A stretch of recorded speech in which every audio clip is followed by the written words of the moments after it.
नमस्कार, अग्निपथ देख रहे हैं आप। अग्निपथ में बात करेंगे डेडलाइन तैयार, अब अंतिम प्रहार। दरअसल देश से नक्सलवाद को जड़ से खत्म करने के लिए रणनीति तैयार है। केंद्रीय गृह मंत्री अमित शाह द्वारा इसके लिए मार्च 2026 की डेडलाइन दी गई है। अमित शाह शनिवार को छत्तीसगढ़ के दौरे पर रहे। इस दौरान उन्होंने एक उच्च स्तरीय अंतर्राज्यीय समन्वय बैठक की अध्यक्षता की है, जहां उन्होंने छत्तीसगढ़ के विकास पर बात की, तो वहीं छत्तीसगढ़ के साथ ही देश से नक्सलवाद के खात्मे की बात कही। उन्होंने कहा कि 2026 तक देश से नक्सलवाद को खत्म करेंगे। आपको बता दें कि शनिवार को रायपुर में उन्होंने एक प्रेस कॉन्फ्रेंस में कहा कि नक्सल हमलों में कमी आई है, विकास को लेकर लोगों में विश्वास है। बिहार, झारखंड, उड़ीसा, आंध्र प्रदेश, तेलंगाना, मध्य प्रदेश और काफी हद तक महाराष्ट्र नक्सल समस्या से मुक्त हो चुके हैं। नक्सल हमलों में 53% की कमी आई है। गृह मंत्री ने कहा कि वामपंथी उग्रवाद को खत्म करेंगे। मार्च 2026 तक देश से नक्सलवाद का सफाया कर देंगे। दरअसल गृह मंत्री अमित शाह ने शनिवार को रायपुर में नक्सलवाद की समस्या पर बैठक की थी। इसमें विकास के मुद्दे पर भी चर्चा की गई। प्रेस कॉन्फ्रेंस को संबोधित करते हुए अमित शाह ने कहा, मेरा छत्तीसगढ़ का प्रवास पुरानी नक्सलवाद की समस्या और नक्सलवादी क्षेत्र में नक्सल प्रभावित जिलों में भारत सरकार और छत्तीसगढ़ सरकार की सभी योजनाओं के 100% क्रियान्वयन और नक्सल प्रभावित क्षेत्रों में इंफ्रास्ट्रक्चर के प्रोजेक्ट्स की प्रगति और प्रगति के रास्ते में आने वाली बाधाओं को दूर करने के हितों को लेकर है। केंद्रीय गृह मंत्री अमित शाह ने भारत में माओवादी गतिविधियों को समाप्त करने के लिए मार्च 2026 तक का लक्ष्य निर्धारित किया है और कहा है कि ऐसे समूहों के खिलाफ अंतिम हमला शुरू करने के लिए एक मजबूत और निर्मम रणनीति की आवश्यकता है। शाह ने कहा कि अब समय आ गया है कि वामपंथी उग्रवाद पर मजबूत रणनीति के साथ अंतिम प्रहार किया जाए। उधर केंद्रीय गृह मंत्री के दावों पर कांग्रेस निशाना साध रही है। उनका कहना है कि जब से भाजपा सरकार आई है, नक्सल आतंकवाद बढ़ा है। सरकार के पास कोई ठोस योजना नहीं है, लेकिन जैसी ये बातें कह रहे हैं वो सिर्फ गुमराह करने वाली हैं। इनको राजनीति बयानबाजी की जगह ठोस कार्य योजना पर काम करना चाहिए। तो 2026 तक के लिए डेडलाइन तैयार है, अंतिम प्रहार की बात है। क्या यह संभव हो पाएगा? चर्चा पर चलेंगे। कुछ प्रतिक्रिया है वो सुनाते हैं। छत्तीसगढ़ की बहुत पुरानी नक्सलवाद की समस्या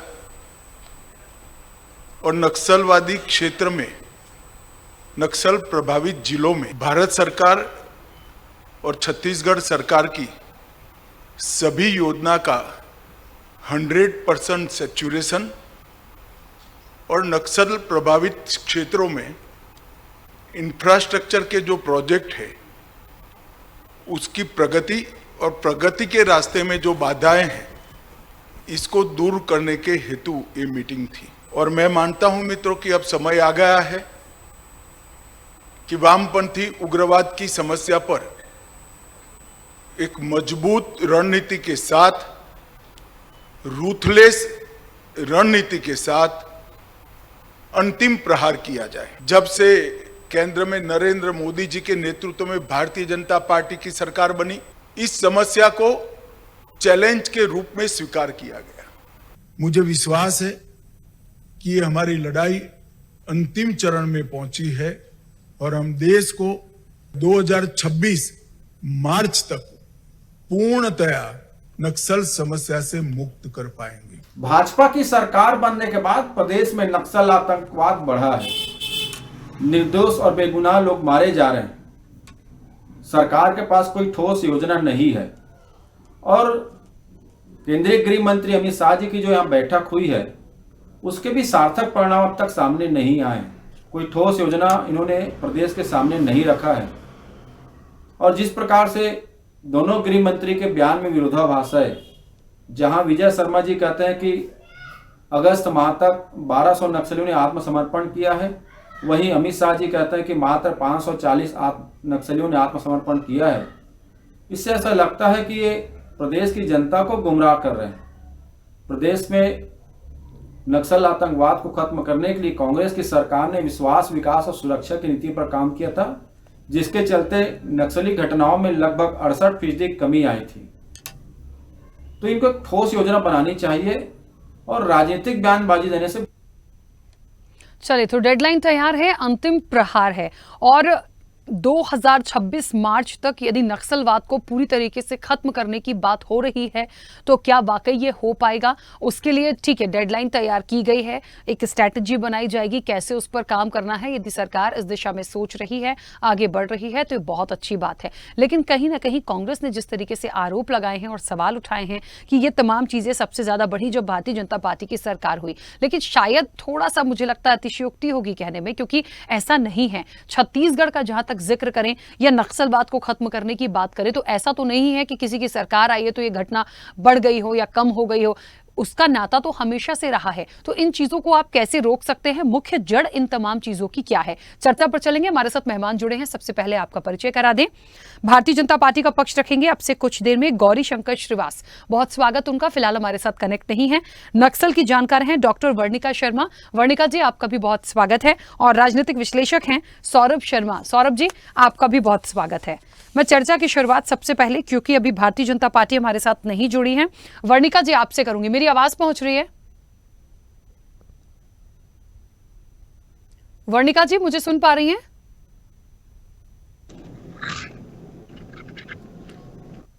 वर्णिका जी तक मेरी आवाज नहीं पहुंच रही है। वर्णिका जी मुझे सुन पा रही हैं? जी जी, मैं आप हाँ वर्णिका जी, जी बिल्कुल आपकी आवाज अब आ पा रही है, बीच में थोड़ा ठीक है। वर्णिका जी, जिस तरीके से सरकार इस दिशा में आगे बढ़ रही है कि एक डेडलाइन तैयार की गई है 2026 मार्च तक नक्सलवाद को पूरी तरह से खत्म कर दिया जाएगा। देखिए, है तो ये बहुत अच्छा डिसीजन यदि उसके लिए काम करने की बात हो रही है, लेकिन बात ये भी आई है कांग्रेस की तरफ से, राजनीतिक रूप से जो बात आ रही है कि भारतीय जनता पार्टी की जब से सरकार आई तब से गतिविधियां ज्यादा बढ़ गई। हालांकि मैं इसको इस पक्ष में इसलिए नहीं हूं क्योंकि नक्सलवाद किसी की सरकार आने के बाद बढ़ गया या घट गया, वो नहीं है। वो जड़ छत्तीसगढ़ से जो जुड़ी हुई है वो हमेशा से जुड़ी हुई है। मुझे लगता है मूल पॉइंट पे जाने की जरूरत है कि इसको जड़ से खत्म करने का जो टारगेट या लक्ष्य रखा गया है उसमें कैसे सफल हो सकते हैं और मुख्य रूप से क्या किए जाने की जरूरत है। क्या वाकई राजनीतिक रूप से लोग जिम्मेदार है नक्सलवाद के लिए?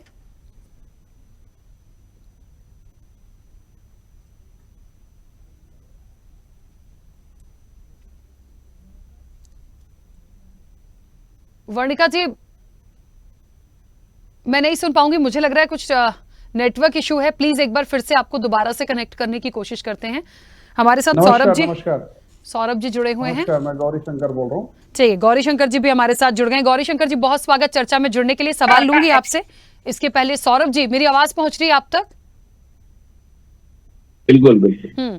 सौरभ जी, इसी प्रश्न को थोड़ा सा आगे बढ़ाऊंगी। बहुत महत्वपूर्ण हो जाता है कि ये जो लक्ष्य रखा गया है, जिसकी डेडलाइन तैयार करने की बात हो रही है, अंतिम प्रहार की बात हो रही है, अंतिम प्रहार मतलब 2026 मार्च, नक्सलवाद पूरी तरह से खत्म, कितना सफल होता देखते हैं इसे? नहीं, बिल्कुल ये जो मनोबल दिखाया है अमित शाह जी ने और ये जो काम इन्होंने डेडलाइन दी है, एक बहुत अच्छी बात है। और नक्सल को सभ्य समाज में नक्सलवाद की तो कोई जगह है ही भी नहीं। तो हमको लेकिन ये चीज ध्यान रखना चाहिए, जो ये कांग्रेस और बीजेपी की लड़ाई में नक्सलवाद का जो प्रसार प्रचार हो जाता है, उसमें एक मुख्य बात ये रहती है कि इसमें सबसे मुख्य बात ये रहती है कि जो अर्बन नक्सल रहते हैं वो अर्बन नक्सल को खत्म करना बहुत जरूरी है। क्योंकि जो नक्सलवाद है वो तो जंगलों में और उन जगहों पर हैं, लेकिन उनका जो सपोर्ट सिस्टम है वो अर्बन नक्सल होते हैं। अच्छा, इस नक्सलवाद के पीछे हमारी जो विदेशी ताकतें हैं वो भी लगी रहती हैं। नहीं तो आप बताइए कि छत्तीसगढ़ के जंगलों में रहने वाले आदिवासियों के पास में इतने उच्च संसाधन के हथियार और इतने उच्च संसाधन के उनको यंत्र और उनकी सब चीजें कैसे मिलेंगी? तो ये बात तो बहुत अच्छी है कि अमित जी ने अगर ये चीज बताई है, और सभ्य समाज के लिए नक्सलवाद बिल्कुल जरूरी भी नहीं है, तो अच्छी बात है ये। ठीक है, वर्णिका जी आवाज पहुंच रही है मेरी अब? जी जी अब बिल्कुल। हाँ तो वर्णिका जी प्लीज, मैंने एक सवाल लिया था आपसे, उस पर अपनी बात रखिएगा। जी, मैंने ये कहा कि केंद्रीय गृह मंत्री जी जब ये बोलते हैं हमारे मतलब देश का शासन तंत्र जो केंद्रीय स्तर पे संभाल रहे हैं कि 2-3 वर्षों में जो एक डेडलाइन दी है उन्होंने कि नक्सलवाद का हम पूरे तरीके से उन्मूलन कर पाएंगे, यानी कि एक प्योर एक्शन प्लान अब हमारे पास है और एक ऐसा एक्शन प्लान नहीं कि जिसमें हम सिर्फ सतही बात कर रहे हैं।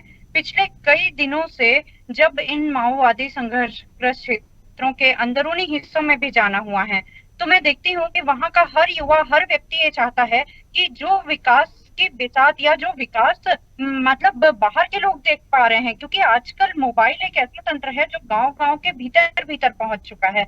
तो वो ये चाहते हैं कि किसी भी प्रकार का अब दीमक जो हमारे विकास में बाधा है, हम बर्दाश्त नहीं करेंगे। यही वजह है कि गन और मन दोनों को लेकर के अमित शाह जी ने एक बड़ा निर्णय लिया है, और इसका हमें सामूहिक रूप से स्वागत करना चाहिए, ना कि इस पे पुनः राजनीतिक प्रश्न उत्पन्न करना चाहिए।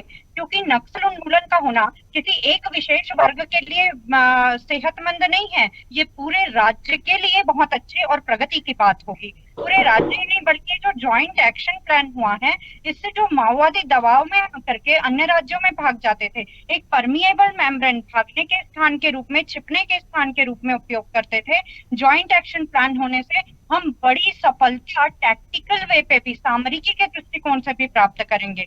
रहा सवाल लोगों के, जब तक कि आप मर्म को नहीं समझेंगे, आप इस समस्या का उन्मूलन नहीं कर पाएंगे। तो अभी पिछले दिनों में जो आत्मसमर्पण की नीति बनी, उसमें शुरू से एक बड़े संशोधन की जरूरत थी।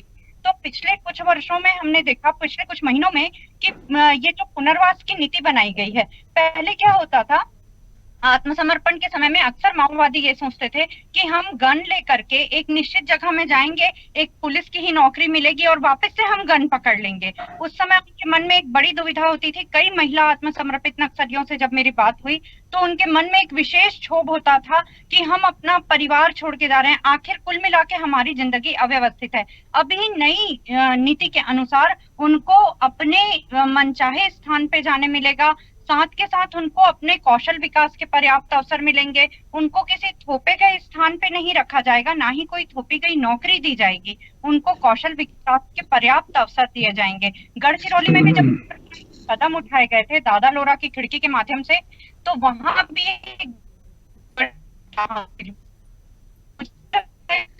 एक शोधपरक रणनीति है।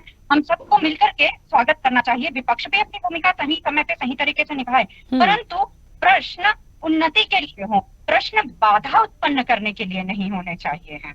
ठीक है, चलिए वापस आऊंगी। गौरी शंकर जी, आवाज पहुंच रही है? जी बिल्कुल पहुंच। गौरी शंकर जी, देखिए ये सुनने में बहुत अच्छा है कि 2026 मार्च तक हम नक्सलवाद से मुक्त हो जाएंगे या उसके खात्मे की बात कर रहे हैं। किस तरीके से एक डेडलाइन जो तैयार की गई है, किस तरीके से बढ़ने की एक मंशा है, और मुझे लगता है आप बहुत बेहतर उस पॉइंट को रख पाएंगे। मुझे ये कहने में कोई भी संकोच नहीं है कि पिछले 5 साल में कांग्रेस पार्टी की सरकार के समय मिलकर साझेदारी के साथ में वहां पर बस्तर में शासन चलाया गया। प्रदेश की सरकार और वहां पे नक्सली मिलकर वहां पर साझेदारी में सरकार चलाया। परिणाम ये था, एक भी ऑपरेशन पिछले 5 साल में दिखाई नहीं पड़ा। जो भारतीय जनता पार्टी की 15 साल की हमारी सरकार थी, हमने गोली का जवाब गोली से और गोली का जवाब गोली से, ऑपरेशन प्रहार 1, प्रहार 2, और युद्ध में दोनों प्रकार से लड़ाई हुई। और सबसे बड़ी लड़ाई भारत देश में अगर नक्सलवाद के खिलाफ में किसी ने लड़ा तो भारतीय जनता पार्टी की, हमारे रमन सिंह जी की सरकार ने लड़ी थी। आप देखेंगे जब से भारतीय जनता पार्टी की सरकार आई है, नक्सलियों के पांव उखड़ने लगे हैं। और ये मैं नहीं कहता, ये आंकड़े देख लीजिए आप, लगभग 125 से ज्यादा एनकाउंटर में नक्सलियों को सुपुर्दे खाक कर दिया गया है। आज भी मैं बता रहा हूँ 25 नक्सलियों ने समर्पण किया। जिस बात को वर्णिका शर्मा जी ने कहा उसे आगे बढ़ाता हूँ। ये बात बिल्कुल सही है कि पहले नक्सली जो आत्मसमर्पण करते थे उनको एसपीओ बनाकर अन्य कारणों से गन थमाया जाता था नक्सलवाद के खिलाफ लड़ाई लड़ने के लिए। अब लेकिन ऐसी बाध्यता नहीं है।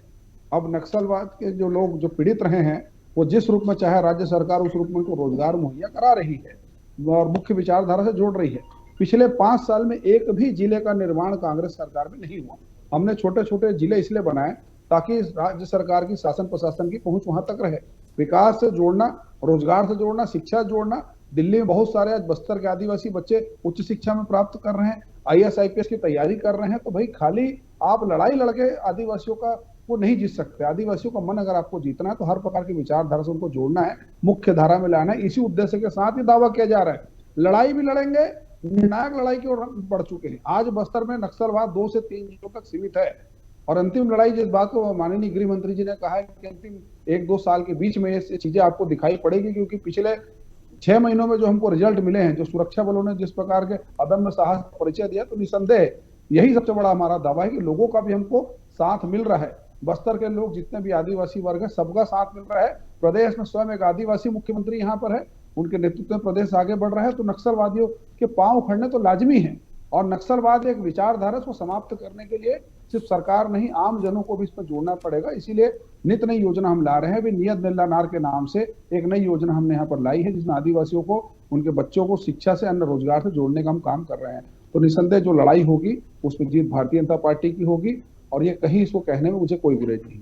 ठीक है, चलिए सौरभ जी, मुझे ऐसा लगता है यहाँ पर कांग्रेस जिस तरीके से सवाल उठा रही है, देखिए राजनीतिक रूप से आरोप प्रत्यारोप होता रहता है, सवाल जवाब होते रहते हैं, लेकिन मुझे लगता है ये एक ऐसा विषय है जिस पर मिलकर यदि कोई काम किया जाए तो बहुत अच्छा होगा। आज भारतीय जनता पार्टी की या गृह मंत्री की तरफ से तमाम चीजें आ रही हैं, तो मुझे लगता है उसको कैसे इंप्लीमेंट कराएंगे, कैसे हो सकता है, इस पर बात होनी चाहिए। लेकिन यहाँ तो बात दूसरी तरह की हो रही है। तो जब ऐसा चीजें आएंगी और एक मत जैसी चीज नहीं दिखेगी, सिर्फ एक दूसरे को घेरने की कोशिश करेंगे, तो क्या उस लक्ष्य को पा पाएंगे जिसके लिए एक बात रखी जा रही है? नहीं, बिल्कुल ऐसा है कि इसमें एक पॉइंट मैं 2 बातें बताऊंगा कि एक पहली बात तो जो आप बोल रहे हैं कि कांग्रेस और बीजेपी मिलकर इस समस्या का हल करे, तो वो तो हो नहीं सकता है ना, क्योंकि कांग्रेस नहीं कर पाएगी, क्योंकि अभी। लेकिन मेरा गौरी शंकर जी से एक प्रश्न है कि इनकी सरकार 15 साल रही, इन्होंने एक और योजना लाई थी सलवा जुडो, लेकिन सलवा जुडूम योजना उतनी सफल नहीं हो पाई, और अर्बन नक्सल जो थे वो इस 15 सालों में ही सबसे ज्यादा सशक्त हुए थे। तो आप इस चीज का ध्यान रखिए, बीजेपी इस बात का अब ध्यान रखे। हालांकि अमित शाह जी और केंद्र सरकार और राज्य सरकार दोनों एक पार्टी की हैं, तो उससे उनको काफी बल मिलेगा, और अर्बन नक्सल को वो खत्म भी कर रहे हैं। लेकिन इसका जो क्रियान्वयन है, उसमें जो बारीकियां हैं नक्सलवाद को खत्म करने की, उन बारीकियों की ओर ध्यान रखना गौरी जी बहुत जरूरी है। वो आपकी पार्टी यदि करती है तो मतलब इस समस्या से मुक्ति जल्दी मिलेगी।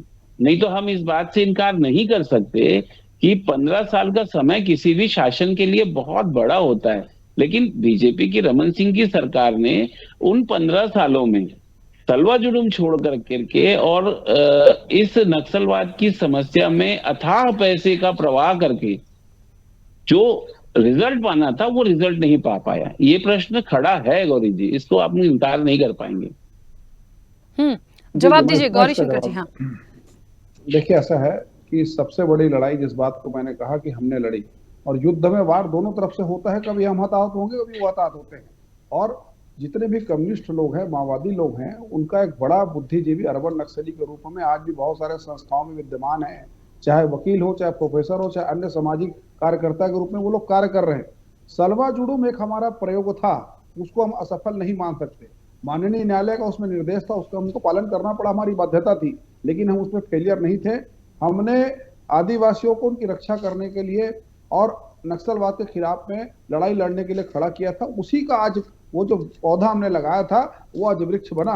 पिछले 5 साल में उस पौधे को खाद पानी नहीं मिला, लेकिन अभी 6 महीने 7 महीने में आप जो रिजल्ट देख रहे हैं, जितने एनकाउंटर हो रहे हैं, नक्सलवाद की जो जिस प्रकार समाप्ति हमको दिखाई दे रही है, विकास कार्य को भी मैंने पूर्ण आपको कहा था कि विकास भी होने चाहिए। कोंडागांव, नारायणपुर, बीजापुर, ये छोटे छोटे जिले हमने इसीलिए बनाए थे ताकि आम प्रशासन तक लोगों की पहुंच हो।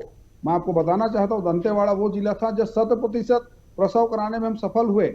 अभी वहां पर मल्टी सुपर स्पेशलिटी अस्पताल हमने बनाया है। गौरी जी ये तो कहानी अनंत कथा है, लेकिन मैं एक तरफ आपका ध्यान दिला दूं, एक छोटी सी ध्यान दिला दूं आपको कि पिछले 5 साल में भूपेश जी की जो सरकार थी, उस सरकार में मीडिया में कई रिपोर्ट आई कि भाई जो अर्बन नक्सल है वो तो सीएम हाउस तक में कब्जा करके रखे हुए हैं, और आप लोगों की तरफ से भी समय दर समय पर इन बातों को उठाया गया था।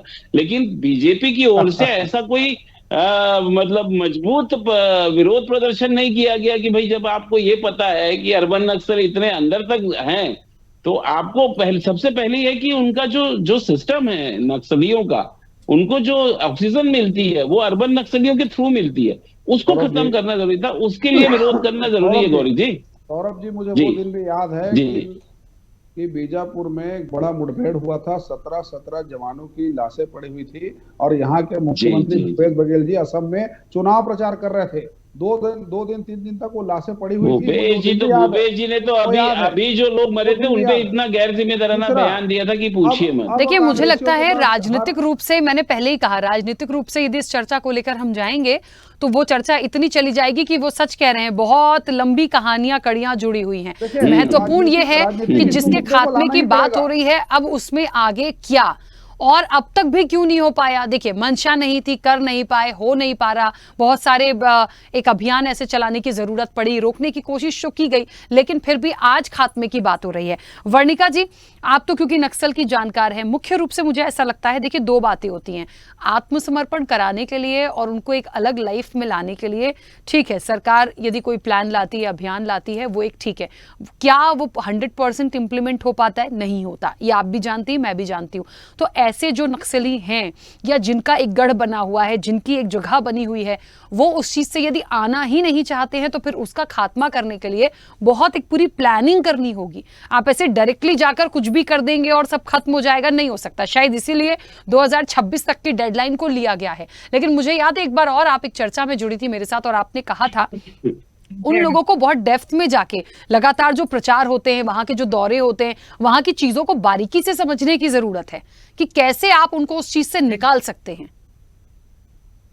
बिल्कुल। आज ना बात ऐसी हो गई है, एक बहुत पॉजिटिव विंडो जो हमको मिलना चाहिए, एक रेखा ये मिली है कि अंदरूनी से अंदरूनी गांव में जब आप जाते हैं तो वहां का बच्चा ये चाहने लगा है कि पहले एक समय था कि माओवादी जो होते थे वो किसी भी प्रकार के डिससेटिस्फाइड या असंतोष से या ड्रॉप आउट्स बच्चों को उठा के लेकर जाते थे। मैं शुरू से कहती आई हूँ कि जो क्रीम एज रहती है, किसी भी टीन एज से लेके युवा की जो एज होती है, उनके लिए वो क्रीम एज पहले कम से कम 18 से 25 की आयु क्रीम एज होती थी। आज वो 14 वर्ष के बच्चों को भी अपने साथ बरगला के ले जाते हैं। पर एक बहुत बड़ा और पॉजिटिव चेंज मैं आपके चैनल के माध्यम से बताना चाहूंगी, आज वहां का युवा समझने लगा है कि नहीं, हम एक अनिश्चित और भयाक्रांत जिंदगी की तरफ नहीं बढ़ेंगे।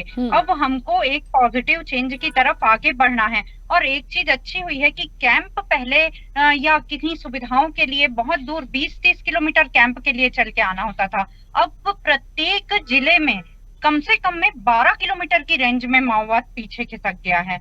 तो अभी ये जो 2 वर्ष का समय होगा ना, कम से कम इसमें हमको ये सुनिश्चित करना होगा कि ड्रॉप आउट्स बच्चों को हम सही जगह पे पहुंचा पाए, ताकि एक तरफ हम काउंटर तो कर ही रहे हैं, पर दूसरी तरफ मेरा कहना है कि जहाँ पे गन की बात हो रही है वहां पे तो ठीक है, लेकिन मन भी जीतना है हमको और नए जनरेशन को उधर जाने से पूरे तरीके से रोकना है। नियत नहीं लाना वास्तव में एक अच्छी योजना है कि अपना गांव सुंदर बनाए। सुंदर बनाए किस तरीके से कि कैंप के आसपास 10 से 20 किलोमीटर के अंदर के जो क्षेत्र हैं उसमें बच्चों को यदि किसी प्रकार की योजना की जानकारी नहीं है, वो शहर में आना चाहते हैं या किसी प्रकार की परीक्षा देना चाहते हैं, तो उस प्रकार की ये नियत नीलानार एक प्रकार की सुविधा उपलब्ध करा रही है। बस ये है कि हर योजना अच्छी बनती है, सुंदर बनती है, हमको उत्साहवर्धन करके स्वागत करना चाहिए। परंतु मैं सिर्फ एक बात आरंभ से प्रत्येक जगह पे कहती आई हूँ कि जितनी सुंदर योजना होती है